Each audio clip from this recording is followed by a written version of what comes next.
중국 증시에서 글로벌 자금의 유출이 심해지면서 중국 투자자들에게 부정적 영향을 미치자 중국 당국이 돌연 중국 증시 자금의 흐름과 관련된 데이터 공개를 중단하는 사태가 발생했습니다.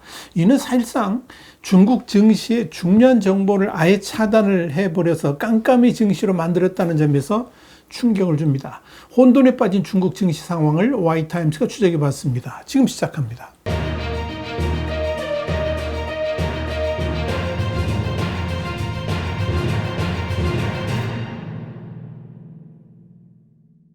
블룸버그는 19일 2024년 들어서 중국 증시에서 글로벌 자금의 순유출이 커지고 있는 상황에서 당황한 중국 당국이 19일부터 아예 자금의 흐름 공개를 전면 중단했다 그러면서 실제로 금년 들어 글로벌 펀드는 중국 주식을 순매도해 왔다라고 보도를 했습니다. 블룸버그는 이어서 중국은 올해 들어 처음으로 연간 증시에서 자금이 순유출될 것으로 보인다 그러면서 이런 글로벌 자금의 해외 유출 상황 공개가 두려운 중국 당국이 이와 관련된 데이터 공개를 중단하면서 투자자들은 이제 8조 3천억 달러 규모의 시장을 추적할 수 있는 주요 심리 지표를 잃게 되었다라고 전했습니다. 이렇게 되면 중국 주식 투자자들은 투자 심리를 측정할 수 있는 핵심 지표를 알 수 없게 되었다는 점에서 이 투자 불안은 더욱 확대될 것이고 당연히 자본 유출도 급가속될 것으로 예상됩니다.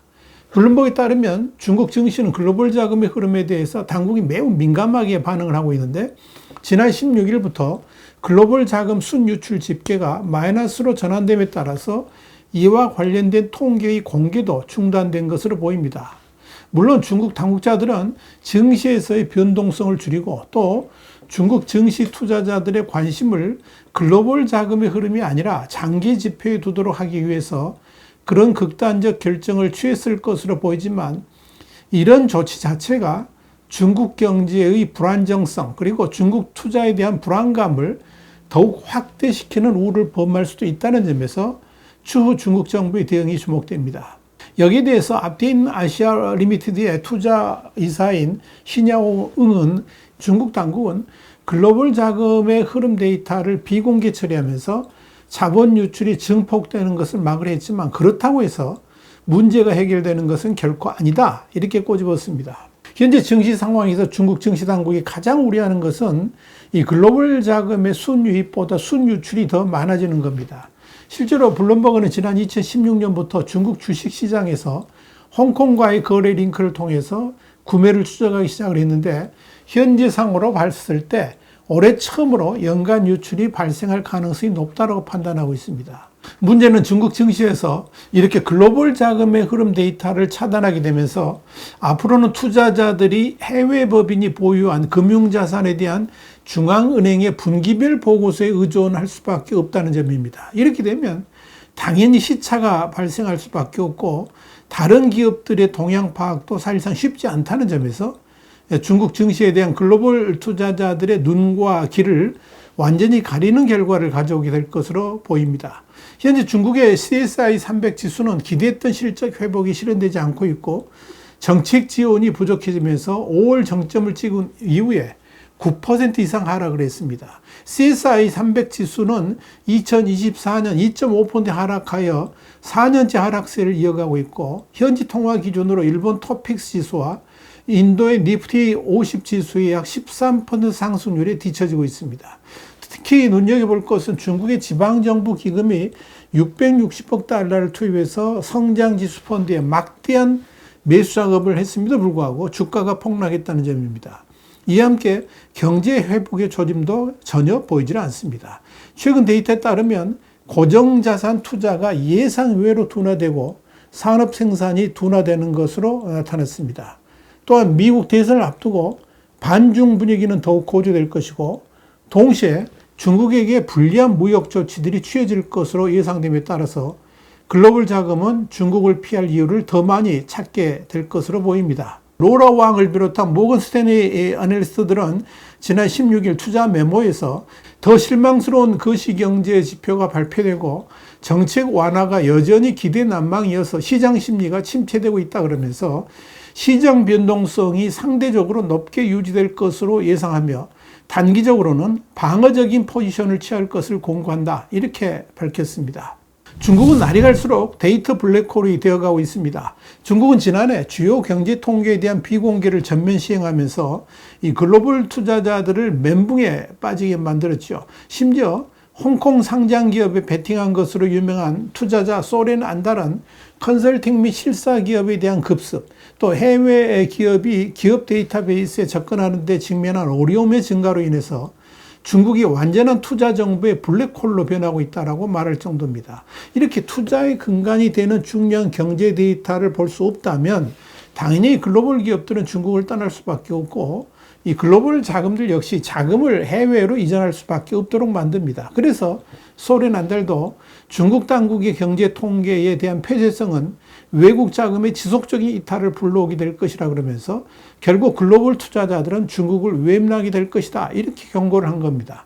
이런 경고 그대로 중요 경제 통계에 대한 미공개가 글로벌 자금의 유출을 촉발하고 있는 겁니다. 그러자 중국 당국은 글로벌 자금의 유출을 불러온 문제점을 해결할 생각은 하지 않고 되려 데이터 비공개의 폭을 넓혔습니다. 지난 5월에는 거래 링크를 통한 장중 흐름에 대한 데이터 공개도 중단시켰습니다.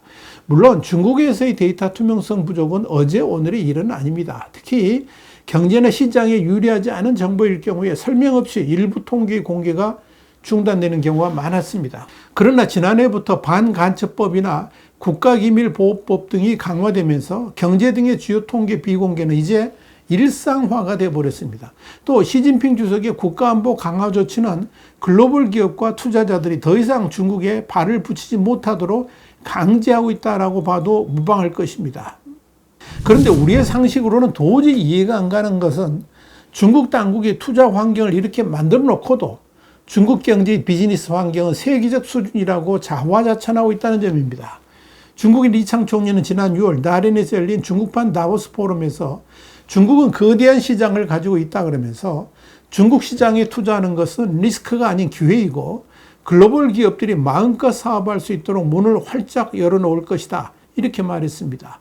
리창 총리에 이어서 중국 시장은 개방되어 있다 그러면서 외국 기업이 국내 기업과 동등한 경쟁 환경에서 비즈니스를 할 수 있도록 할 것이다. 이런 약속도 꺼내놨습니다.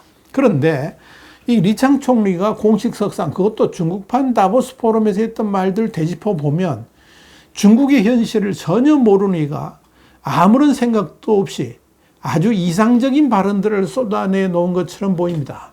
이는 아마도 리창 총리가 중국 경제 현실에 대해서 전혀 모르고 있거나 아마도 비서진이 써놓은 거를 별 생각도 없이 그대로 읽었기 때문에 그런 것이 아닌가 보입니다. 한마디로 전임 리커창 총리가 항상 고민했던 중국 경제의 혁신과 개혁이라는 포인트에 대해서 리창 총리는 전혀 고민도 해보지 않았다는 것이 확연하게 드러나기 때문입니다. 우리 신문은 그동안에 중국 경제 현실에 대해서 여러 차례 문제점들을 지적하고 국제사회에 민폐를 끼치지 않는 중국의 모습으로 되돌아가야 된다. 이런 사실들을 지적해왔습니다.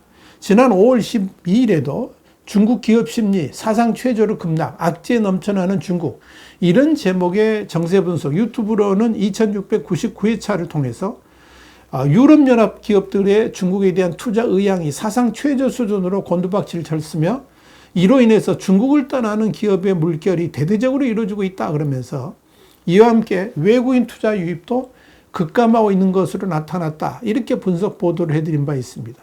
이 정세 분석에서 주중 유럽연합 상공회의소가 EU 기업 500곳 이상을 대상으로 실시한 연례 설문조사를 자세히 설명을 하면서 지난해 중국에서 사업하는 것이 더 어려워졌다. 이렇게 평가했다는 사실을 알려드린 바 있습니다. 그러면서 지금의 중국에 대한 투자 환경은 코로나 팬데믹 시기보다 더 악화됐다는 평가도 곁들였습니다. 이렇게 지적한 가장 큰 이유는 중국 당국이 중국 내 주요 통계들에 대해서 철저하게 숨기고 또 유통 자체를 금지하다시피 하면서 더 이상 중국에 대한 투자를 망설이게 만드는 요인이 되었고 한마디로 반간첩법 등의 압박 요인들이 지나치게 많다 보니 신변의 안전을 우려해서 중국을 떠나도록 하기 때문이다. 이렇게 짚었습니다. 분명한 것은 정보와 투자는 함께 가는 것이라는 점입니다. 그런데 중국 당국 우선적으로 국가 안보 등을 이유로 정보를 스스로 차단시켜 버렸습니다. 그렇게 함으로써 중국 당국은 스스로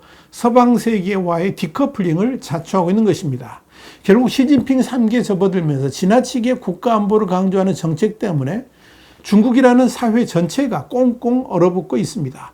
중요한 것은 외국인 직접 투자도 급격하게 떨어지고 있고 중국 내 기업들의 탈출도 지속되고 있으며 중국 경제 또한 심각한 상황으로 흘러가고 있음에도 경제 우선이 아니라 안보 우선 정책을 중국 당국이 최우선으로 펼치고 있다는 점입니다. 이는 한마디로 경제에 어떻게 되든 시진핑과 중국 공산당의 안위가 최우선 정책임을 말해준다는 점에서 암담한 중국 경제의 미래를 예상케 합니다.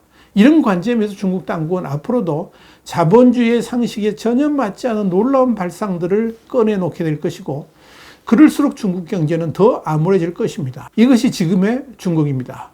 와이타임즈 국제정세 분석의 추부길이었습니다. 감사합니다.